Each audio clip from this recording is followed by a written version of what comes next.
ओझर ते नाशिक दरम्यान महामार्गावर 10वा मैल येथे सतत वाहतूक कोंडी रोखण्यासाठी ठोस उपाययोजना करावी अशी वाहनधारकांची मागणी.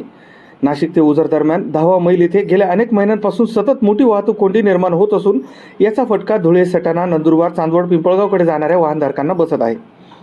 तर धुळे, मालेगाव या ठिकाणून नाशिककडे येणाऱ्या वाहनधारकांना देखील या वाहतूक कोंडीचा मोठा त्रास सहन करावा लागत आहे. गेल्या अनेक महिन्यांपासून या ठिकाणी सतत वाहतूक कोंडी होत आहे. मात्र संबंधित प्रशासनाकडून कुठलीही ठोस उपाययोजना या ठिकाणी केली जात नसल्याने सायंकाळच्या सुमारास दररोज या ठिकाणी वाहतूक कोंडीत मोठ्या प्रमाणात नागरिकांना त्रास सहन करावा लागतो. परिणामी तासनतास वाहनांची लांबच लांब रीग लागते व महामार्गावर प्रवास करणाऱ्या नागरिकांना याचा मोठा त्रास सहन करावा लागतो. त्यातच मुसळधार पाऊस सुरू असल्याने वाहनधारकांना पाण्यातून वाट काढताना कसरत करावी लागत होती. या वाहतूक कोंडीवर ठोस उपाययोजना करावी अशी वाहनधारकांची मागणी आहे.